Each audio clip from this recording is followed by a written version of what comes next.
दोस्तों, I am Krishna sir के YouTube channel में आपका स्वागत है। जैसा कि हम प्राचीन इतिहास के बारे में बात कर रहे थे, उसके कुछ महत्वपूर्ण टॉपिक हमने पढ़ लिए थे। आज उसी को आगे बढ़ाते हुए हम पुनः अपने उसी टॉपिक को देखते हैं। जो हमारा टॉपिक फंसा हुआ था वो था मध्य पाषाण काल। हमने मध्य पाषाण काल के बारे में बहुत सी चीज़ें जान लिया था और जाना था कि मध्य पाषाण काल को किन किन नामों से जाना जाता है और इसकी जो उत्पत्ति हुई किन शब्दों से हुई थी। ये सब चीज़ें हमने बीच वाले वीडियो में बता दिया है, बहुत अच्छे से डिटेल से बताया था।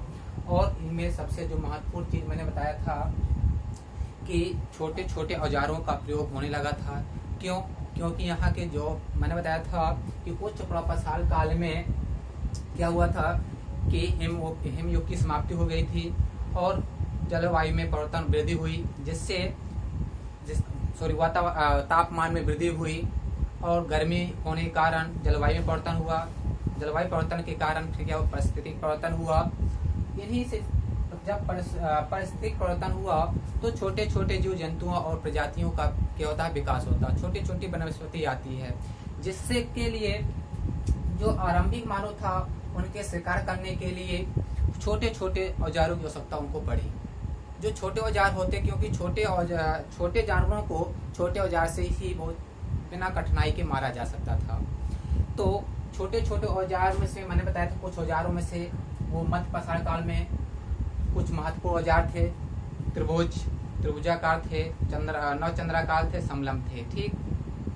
और एक महत्वपूर्ण बात क्या थी कि मध्य पाषाण काल को का जो खोजकर्ता के रूप में श्रेय दिया जाता है वो किसको दिया जाता है? C.L. कार्लाइल को दिया जाता है। ठीक। क्यों दिया जाता है ये भी मैंने बताया था कि उन्होंने विंध्यन पर्वत में क्या लघु पाषाण उपकरण खोजे थे, कि महत्वपूर्ण उपकरण खोजे गए थे और उनकी जो लंबाई थी लघु पाषाण उपकरणों की कितनी थी? 1 से लेकर 8 सेंटीमीटर। ध्यान दीजिएगा। ठीक। इतने छोटे उपकरण थे। कितने? उनकी जो लंबाई थी, ध्यान दीजिएगा, मैं एक बार फिर दिखाई दे रहा हूँ, कितनी थी? 1 से लेकर 8 सेंटीमीटर के उपकरण थे। इसलिए मध्य पाषाण काल को माइक्रोलिथिक काल के नाम से भी जाना जाता है। ध्यान दीजिएगा। ठीक। माइक्रो यानी सूक्ष्म। तो जब यहाँ छोटे छोटे औजारों की प्राप्ति हुई मध्य पाषाण काल में, तो इसको माइक्रोलिथिक काल के नाम से भी जाना जाता है। ध्यान किसको? मध्य पाषाण काल को। ध्यान दीजिए। ठीक। अब ये तो हमने मध्य पाषाण काल के बारे में उत्पत्ति कैसे हुई, कौन कौन से औजारों का प्रयोग हुआ, ये भी मैंने बताया था कि जो मध्य पाषाण काल के उपकरण थे इनकी मारक क्षमता बहुत दूर तक थी। मारक क्षमता यानी क्या है कि इतने छोटे औजार होते थे जिससे हम किसी छोटे जानवर को अधिक, अगर वो काफी दूर तक भी है तब भी हम काफी दूर से उस छोटे जानवर को आसानी पूर्वक मार सकते थे। उस समय के मानव आरंभिक मानव आसानी पूर्वक उसको मार सकते थे। ध्यान दीजिएगा। ठीक। उनकी जो मारक क्षमता थी तेज थी। ध्यान दीजिएगा। ठीक। और जो त्रिभुजाकार औजार होते थे उनमें 3 कोने होते थे। जानती हो कि 3 भुजाएं होती हैं, यानी 3 कोने भी होंगे। तो इससे क्या होता था कि आरंभिक मानव किसी भी जानवर को या किसी भी जीव को मारने के दूर से ही उसको सीधा मार देता था। और उसमें 3 कोने होते थे जिससे जाकर उस जानवर के किसी कोई ना कोई कोना अवश्य लग जाता था, जिससे उसको घातक वो शिकार के रूप में शिकार कर लिया जाता। ध्यान दीजिएगा। ठीक। नवचंद्राकार भी क्या होता था? एक वृत्ताकार होता था। मैंने उनके सभी के फिगर बना के बताए थे। त्रिभुजाकार कैसा होता था? त्रिभुज की आकृति का होता था। ध्यान दीजिएगा। ऐसा होता था, इसमें क्या 3 कोने होते थे। ध्यान दीजिएगा। ठीक। और जो नवचंद्राकार होता था ये वृत्ताकार होता था। ध्यान दीजिएगा। ठीक। कैसा होता था? वृत्ताकार होता था, बीच में पकड़ने के लिए होता था। ठीक है। तो ये वृत्ताकार जो होता था ये पूरा पैना होता था। ध्यान दीजिएगा। ये पूरा क्या होता था? पैना होता था। ठीक। पतला होता था, जैसे पैना होता था। तो अगर वो दूर से भी मार दिया जाता था तो वो जाके सीधा चुभ जाता था किसी जानवर के। ध्यान दीजिएगा। ठीक। किसी जानवर को सीधा ये वनस्पति, छोटी छोटी वनस्पतियों काटने के लिए इसका प्रयोग, नवचंद्राकार का प्रयोग किया जाता था। ध्यान दीजिएगा। ठीक। जैसे आपने हंसिया देखा होगा, हंसिया एक नॉर्मल सा उदाहरण है, हम घर में ही यूज करते हैं। तो उससे ऐसे ही वो ये भी होता था। जैसे वृत्ताकार क्या होता है, हंसिया होता है ना, वैसे ये भी था।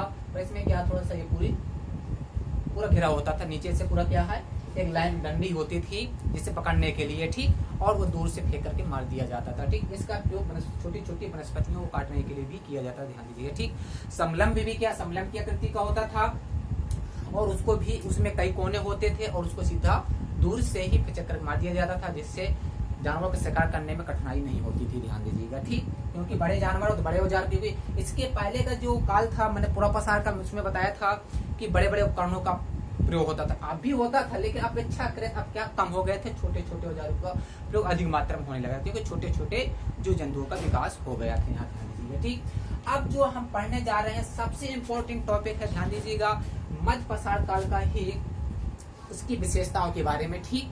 यहाँ जो उपकरण, जो स्थल प्राप्त हुए हैं, बहुत इंपॉर्टेंट है, ध्यान। यहाँ से हमेशा किसी न किसी कॉम्पिटिटिव एग्जाम में जरूर क्वेश्चन पूछे जाते हैं, ध्यान दीजिएगा, ठीक। आप अगर वीडियो को सही से देखेंगे तो मैं वादे के साथ कहता हूँ कि आपको जितने स्थल हैं मध्य पसार काल का, आपको बहुत तुरंत ही याद हो जाएंगे मैप के माध्यम से। और जैसा मैंने मैप बनाया है, जिस तरह से मैंने रेखांकन किया उसका, जैसे मैंने लिखा है, वैसे आप भी नोट करिए कॉपी में, और मैप को 2-3 बार देखिए, वीडियो को देखिए, और मैं जो बता रहा हूँ उसको ध्यान से सुनिए, आपको पूरा याद होगा। किसी भी कॉम्पिटिटिव एग्जाम में आपको भी क्वेश्चन आता है, आपका जरूर बन जाएगा, ध्यान दीजिएगा, ठीक। तो देखिए, मध्य पसार काल की सबसे प्रमुख विशेषताएं 2 थी, ध्यान दीजिएगा। यहाँ क्या होता है, मध्य पसार काल में पशुपालन का क्या होता है, पशुपालन की शुरुआत हो जाती है, ध्यान दीजिएगा, ठीक। क्योंकि छोटे छोटे जीव जंतुओं क्या हो जाता है, विकास हो जाता है, ध्यान दीजिएगा, ठीक। तो यहाँ मध्य पसार काल में पशुपालन का क्या हो जाती है, शुरुआत हो जाती है। दूसरी विशेषता क्या है यहाँ की, कि यहाँ आग की भी क्या हो जाता है, आग का भी प्रयोग मानव आरंभिक मानव करने लगता है, ध्यान दीजिएगा, ठीक। यहाँ क्या होता है, आग का भी प्रयोग होने लगता है, ध्यान दीजिएगा। 2 विशेषता सबसे ज्यादा इंपॉर्टेंट है, ठीक। अब हम बात करते हैं स्थल की, कि कौन स्थल कहाँ से प्राप्त हुआ और वहां से कौन कौन से उपकरण, कौन कौन और क्या क्या प्राप्त हुआ, इसके बारे में हम डिटेल से जानते हैं। आइए देखते हैं। हम मैप से पहले शुरुआत करते हैं उत्तर प्रदेश से। तो देखते हैं ये क्या है, हमारा मैप है इंडिया का, आप ध्यान ही दे रहे होंगे, ठीक। तो इसका बनाने का प्रयास करिए, मैं पहले ये वीडियो मैंने बनाया था, तो ध्यान दीजिए। ये उत्तर प्रदेश का क्षेत्र है। उत्तर प्रदेश में एक जिला है प्रतापगढ़, ध्यान दीजिएगा, ठीक। प्रतापगढ़ में 3 स्थल प्राप्त हुए हैं, सबसे महत्वपूर्ण, ध्यान दीजिएगा, ठीक। पहला है सरायनहर, दूसरा मैदाहा, तीसरा दमदमा, ध्यान दीजिएगा। ये 3 स्थल प्रतापगढ़ से, उत्तर प्रदेश के प्रतापगढ़ जिले में प्राप्त हुए हैं। और जब भी एग्जाम में ये तीनों इतने सरायनहर और मैदाहा, ये सबसे प्राचीनतम स्थल है, ध्यान दीजिएगा, ठीक। एग्जाम में कभी पूछा जा सकता है कि सबसे प्राचीनतम स्थल कौन से हैं मध्य पसार काल के, तो ध्यान दीजिएगा सरायनहर और मैदाहा, ध्यान दीजिएगा, ठीक। इनमें इन दोनों में से भी ध्यान देना, यदि एग्जाम में आपका दोनों आता है, दोनों में से किसको टिक करेंगे, सरायनहर को ध्यान करेंगे, ठीक। यदि उनमें से नहीं, सरायनहर नहीं आता है, मैदाहा दिया तो मैदाहा में हम करेंगे, ध्यान दीजिएगा, ठीक। मतलब सबसे प्राचीनतम सरायनहर है, उसके बाद क्या मैदाहा है, ध्यान दीजिएगा। ये दोनों सबसे मध्य पसार काल के सबसे प्राचीनतम स्थल है, ध्यान दीजिएगा, ठीक। तो जो सरायनहर है उसमें ध्यान दीजिए 37 नरकंकाल प्राप्त हुए हैं। कितने? 37 नरकंकाल प्राप्त हुए हैं। वो भी किस अवस्था में, क्षत विक्षत अवस्था, मतलब टूटे फूटे अवस्था में प्राप्त हुए हैं, ध्यान दीजिएगा, ठीक। तो इससे यह मालूम चलता है कि यहाँ या तो कोई सामूहिक नरसंहार हुआ था, या तो कोई बाह्य क्या हुआ, आक्रमण हुआ था यहाँ, ठीक। कहाँ, सरायनहर में जो स्थल है उसमें 37 नरकंकाल प्राप्त हुए हैं। वो भी किस अवस्था में, क्षत विक्षत यानी टूटे फूटे अवस्था में प्राप्त हुए हैं, जिससे यह पता चलता है, खोजकर्ताओं ने यह अनुमान लगाया कि यहाँ या तो कोई सामूहिक नरसंहार हुआ। सामूहिक नरसंहार मतलब आपसी मतभेद होने के कारण लोग आपस में या एक दूसरे को मार डाले थे, ठीक। या तो कोई किसी अन्य हिंसक ऐसी आपदा आई जिससे सामूहिक नरसंहार हुआ यहाँ, ठीक। या बाह्य आक्रमण मतलब क्या है, कोई दूसरा आकर यहाँ आक्रमण कर देना, ठीक। कोई दूसरा कोई यहाँ आक्रमण कर दे, या तो इससे यह पता चलता है कि सामूहिक नरसंहार यहाँ हुआ होगा, या तो हुआ होगा, या तो क्या है, बाह्य आक्रमण हुआ रहा होगा, ठीक। ये यहाँ सरायनहर से पता चलता है, ध्यान दीजिए, ठीक। और क्या है, यहाँ एक में 4 मानव कंकाल एक साथ दफनाए गए हैं, ठीक। यहाँ ये भी है कि जो दफनाने की प्रक्रिया थी, समाधि थी, ठीक है, उसमें क्या है, 4 मानव एक साथ दफनाए जाते थे, ध्यान दीजिएगा, ठीक। यानी क्या होते थे, जो मानव थे, मानव को दफनाया जाता था तो 4 मानव को एक साथ दफनाया जाता था, यानी किसी भी जब उसे दफनाया जाता था 4 मानव एक साथ ही दफनाए जाते थे। ध्यान दीजिएगा, ठीक। मतलब जहां भी उसको समाधि होती थी वहां 4 मानव एक साथ दफनाए जाते थे। कहाँ? सराय नहर में। ध्यान दीजिएगा, ठीक। और वहां का जो कब्र होता था, ये कब्र अंडाकार होता, यानी गोलाकार होता था। ध्यान दीजिएगा, ठीक। कैसा होता था? अंडाकार होता था। ध्यान दीजिए, आकृति एक क्वेश्चन पूछ सकता है कि कौन से स्थल जो मानव दफनाने की प्रक्रिया थी उसका जो क्या था, कब्र था, कैसा होता था? अंडाकार। तो वो कौन सा सरायना में प्राप्त हुआ है स्थल है जहाँ दफनाने की प्रक्रिया जो होती थी, जो कब्र होता था वो कैसा होता था? अंडाकार होता था। और उसमें 4 मानव कंकाल 4 मानवों को एक साथ दफनाया जाता था। ध्यान दीजिए, ठीक। इससे यह क्योंकि 4 मानव कंकाल एक साथ प्राप्त हुए हैं तो इसका मानो है कि यहाँ 4 मानवों को एक साथ दफनाया जाता था। ध्यान दीजिएगा, ठीक। और इसमें यहाँ जो प्राप्त हुए हैं स्तंभ का मतलब होता है खंभा। स्तंभ का मीन्स क्या होता है? खंभा। गट यानी होता है आपका खोद कर गाड़ा हुआ खंभा। ध्यान दीजिएगा, ठीक। स्तंभ मीन्स होता है खंभा। खंभा आप जानते ही होंगे, घरों में यूज अधिक मात्रा में बनाए जाते, कोई पक्के मकान में भी खंभे तैयार किए जाते हैं। और जो प्राचीन में थे तो कोई हर प्रकार से मिट्टी का भी और पक्की ईंटों का भी बनाते थे, ठीक है, या किसी लकड़ी को गाड़कर बनाते थे। तो वहां से क्या है, स्तंभ गट भी प्राप्त हुए हैं। गट का मतलब होता है नीचे खोद करके उसको गाड़ करके खंभा तैयार करना। ध्यान दीजिएगा, ठीक। और 8 गट चूल्हे भी प्राप्त हुए। चूल्हे यानी जमीन में खोद करके जो चूल्हे बनाए जाते हैं वो 8 गट चूल्हे प्राप्त हुए हैं। तो इससे यह अनुमान लगाया गया कि यहाँ के जो मानव थे तो यहाँ सामूहिक रूप से क्या करते थे? निवास करते थे, ठीक। क्योंकि 8 गट चूल्हों का मिलना यानी सीधी सी बात है कि यहाँ की जो फैमिली थी, जो लोग निवास करते थे, एक साथ रहते थे, ठीक। सामूहिक रूप से निवास यहाँ करते थे। ध्यान दीजिएगा, ये सराय नहर की से महत्वपूर्ण चीजें प्राप्त हुई हैं जिससे हमको पता चलता है। ध्यान दीजिएगा, ठीक। वो मैं आपको डिफरेंट तरीके से मिल सकता है, जो सटीक है एग्जाम में पूछे जाते हैं वही मैंने आपको यहाँ बताया है। आप लोग वीडियो को ध्यान से ध्यान दीजिए, ठीक। इसके बाद नेक्स्ट आता है स्थल कौन सा है? ध्यान दीजिएगा, उत्तर प्रदेश का प्रतापगढ़ जिले की बात बता रहा हूँ। ध्यान दीजिए, ठीक। सेकंड आता है मैदाहा, ठीक। तो महादाहा वहां जगह नहीं थी तो आप यहाँ देख लीजिए। महादाहा में इससे थोड़ा सा डिफरेंट क्या था, कौन सा किस लिए विशेषता इसमें इम्पोर्टेंट है? यहाँ के हड्डी के उपकरण भी प्राप्त हुए। मैंने बताया था कि जो मध्य पाषाण काल था ये पूरा पाषाण काल से डिफरेंट क्यों है? क्वेश्चन बनता है ये, डिफरेंट क्यों है ये?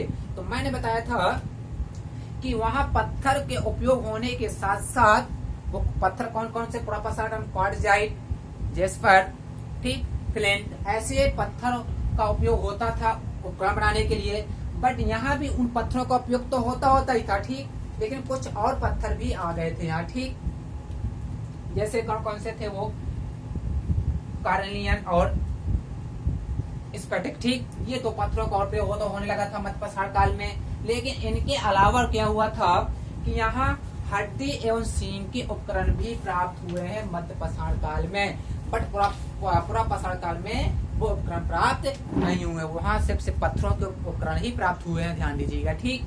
लेकिन मध्य पाषाण काल में क्या हुआ है? हड्डी और सींग के उपकरण प्राप्त हुए। इसलिए ये थोड़ा मध्य पाषाण काल के जो उपकरण है और पूरा पाषाण काल के उपकरण से थोड़ा सा भिन्न है मध्य पाषाण काल के उपकरण। ध्यान दीजिएगा, ठीक। इसलिए ज्यादा ये इम्पोर्टेंट टॉपिक बनता है हमारा। ध्यान दीजिएगा, ठीक। तो वो मैदाहा से क्या हड्डी के उपकरण एवं आभूषण प्राप्त हुए। ध्यान दीजिएगा, ठीक।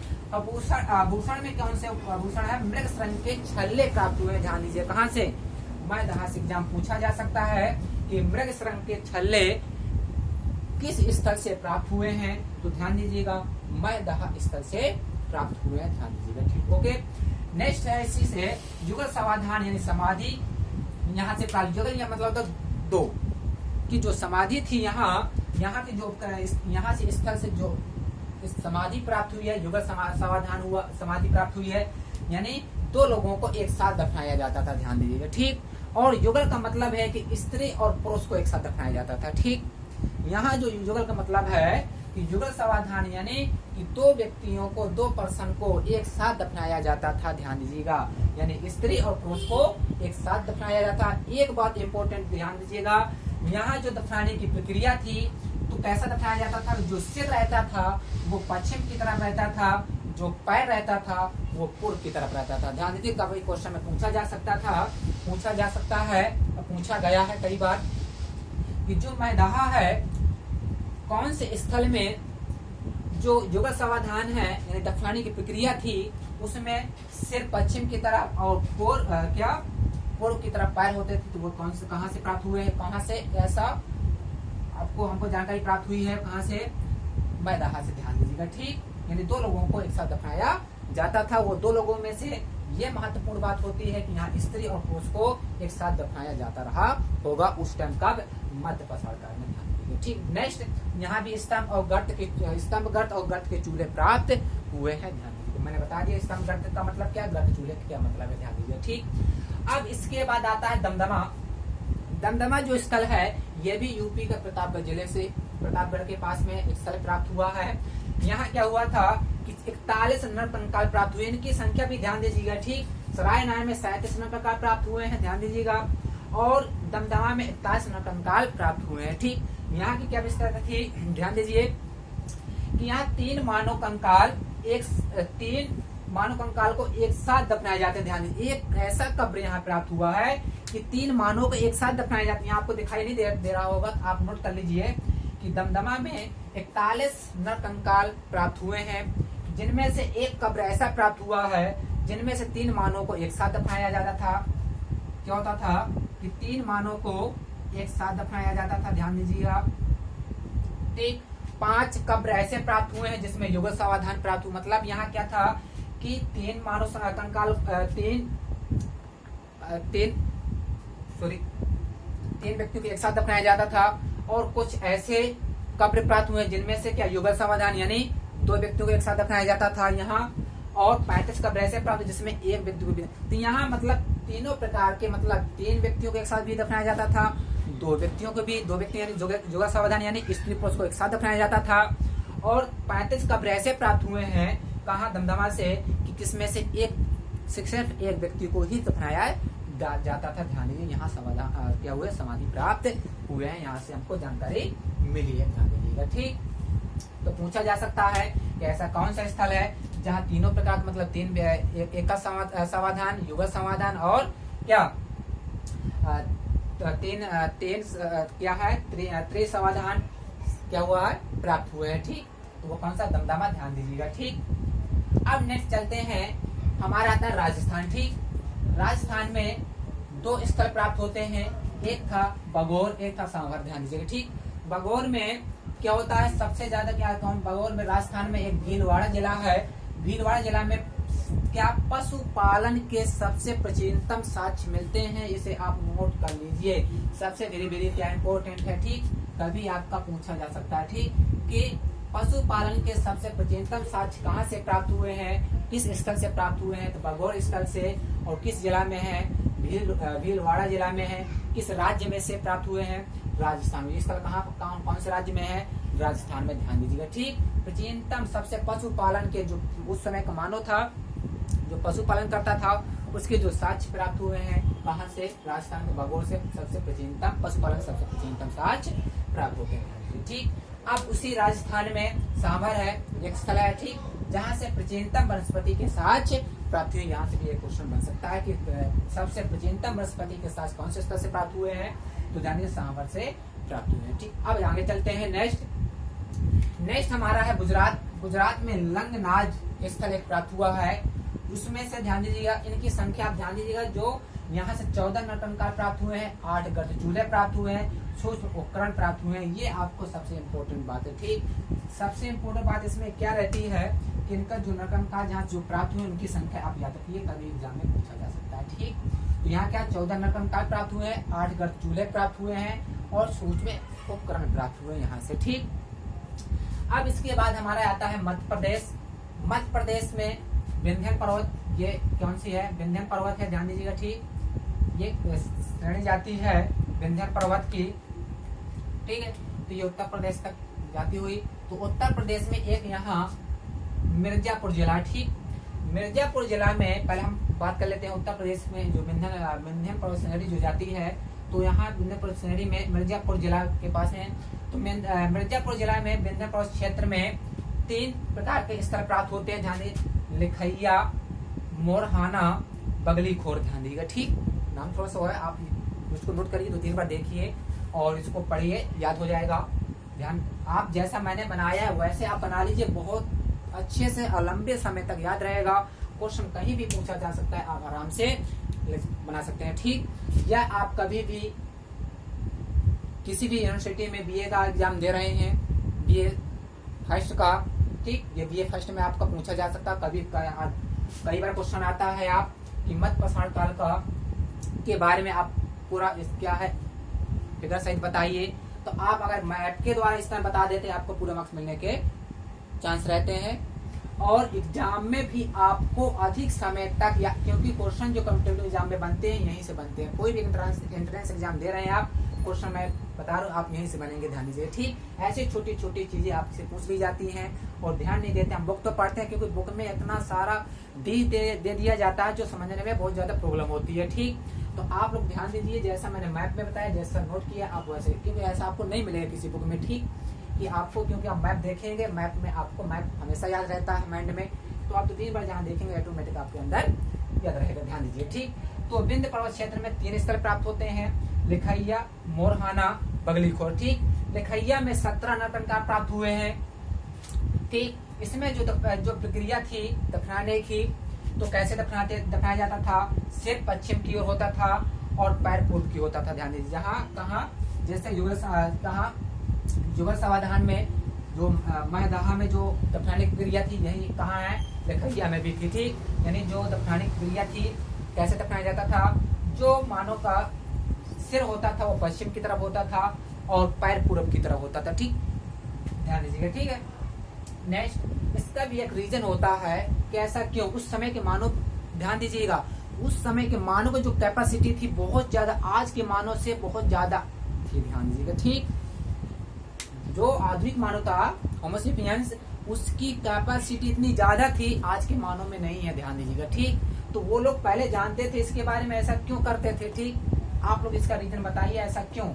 ठीक, आप बुक में पढ़िए, आप कमेंट में जरूर बताइएगा कि ऐसा क्यों उस लोग करते थे। ठीक, इसका रीजन है, आप साइंस में पढ़े होंगे। ठीक, कि लोग क्या करते हैं, आज भी हमको कभी भी किसी को अगर दफनाया जाता है तो किस तरह से दफनाना चाहिए, उसका सिर हमेशा पश्चिम की तरफ होना चाहिए और पैर पूर्व की तरफ होना चाहिए। ठीक, इसका रीजन है, आप लोग कमेंट में जरूर बताइए। बुक में देखिए, साइंस में आपने पढ़ा होगा मेरे ख्याल से, साइंस में मिल जाएगा, हिस्ट्री में भी आपको शायद मिल सकता है, आप अगर कोई अच्छी बुक देखेंगे तभी मिल पाएगा। ठीक, ये साइंस की बुक में आपको मिल जाएगा। चलते हैं आगे, तो मैं नेक्स्ट आपको क्लास में बता दूंगा क्यों ऐसा है, ऐसा क्यों वो लोग करते थे, मैं आपको नेक्स्ट क्लास में बताऊंगा। पहले आप कमेंट में जरूर बताइए। ठीक, अपने विचार मत जरूर दीजिए, चाहे रॉन्ग दीजिए या करेक्ट दीजिएगा जरूर, ध्यान दीजिए। ठीक, इसके बाद है तो मोरहाना पहाड़। ठीक, यहाँ से भी क्या लघु उपकरण प्राप्त हुए, ज्यादा कुछ विशेष प्राप्त नहीं, कुछ ज्यादा नहीं है, यहाँ से छोटे छोटे उपकरण ही प्राप्त हुए हैं। और बगली खोर जो है वहां से भी क्या छोटे छोटे उपकरण प्राप्त हुए हैं। ठीक, क्यों, क्योंकि क्या है, ये विंध्य पर्वत क्षेत्र से प्राप्त हुए, तो यहाँ उपकरण ही अधिक मात्रा में प्राप्त होने के चांस है। ठीक, क्योंकि जो मानव था उपकरणों का प्रयोग कहाँ करता था, वो अधिक मात्रा में कहाँ, जंगलों में ही करता, पहाड़ों में ही करता था, जानवरों को शिकार करने के लिए। ठीक, कोई उपकरण वहां मान लीजिए मारते समय उपकरण कोई टूट गया तो वहीं छोड़कर कोई चले जाते थे। तो इस तरह से जो लघु उपकरण प्राप्त हुए वो कहाँ, पर्वत में, विंध्य पर्वत में ही अधिक मात्रा में प्राप्त हुए हैं। ठीक, नेक्स्ट आगे चलते हैं। इसके बाद हमारा नेक्स्ट है मध्य प्रदेश में आदमगढ़, जो कहाँ है, होशंगाबाद में पड़ता है। ठीक, तो यहाँ से धानी पशुपालन के साथ प्राप्त हुए हैं। सबसे इम्पोर्टेंट क्या है, यहाँ से क्या प्राप्त हुए हैं, पशुपालन के साथ प्राप्त हुए हैं। तो जो सबसे ज्यादा इम्पोर्टेंट थे, ध्यान दीजिएगा, पशुपालन साक्ष्य यहाँ से भी प्राप्त हुए हैं और बघौर से भी प्राप्त हुए हैं। ठीक, प्राचीनतम साक्ष्य हमें बघौर से प्राप्त हुए हैं। एग्जाम में जब भी प्राचीनतम पूछता तो आप क्या है, आदमगढ़ नहीं करेंगे, कौन क्या करेंगे, बघौर विस्तार करेंगे, ध्यान दीजिए। ठीक, होशंगाबाद में, मध्य प्रदेश के होशंगाबाद जिले में कौन सा आदमगढ़ स्थल है, वहां से पशुपालन के साक्ष्य तो प्राप्त हुए हैं, लेकिन जो सबसे ज्यादा प्राचीनतम साक्ष्य प्राप्त हुए हैं वो बघौर के राजस्थान के भीलवाड़ा जिला में प्राप्त हुए, ध्यान दीजिएगा। ठीक, ये क्वेश्चन आपका कभी पूछा जा सकता है। तो ये जितने सारे पॉइंट है सब इम्पोर्टेंट है। ये आपका महदाहा वेरी इंपॉर्टेंट है, ध्यान दीजिएगा। सराय नाहर से क्वेश्चन बहुत इंपॉर्टेंट बनता है, जब भी एनसीईआरटी मध्य प्रसारण का आपके स्थल के बारे में कोई क्वेश्चन बनेगा, इन्हीं पॉइंट में से बनेगा, ध्यान दीजिएगा। तो आप लोग देखिए वीडियो को 2-3 बार देखिए। यानी एक बार मैं और कम समय में समझाने का प्रयास कर रहा हूँ कि उत्तर प्रदेश में प्रतापगढ़ जिला में 3 स्थल प्राप्त हुए, सरायनहर, मैदाहा, दमदमा। सरायनहर में 37 नरकंकाल क्षत अवस्था में प्राप्त हुए, जिनसे यह पता चलता है कि यहाँ या तो सामूहिक नरसंहार हुआ था या कोई बाह्य आक्रमण हुआ था। ध्यान दीजिएगा, ठीक।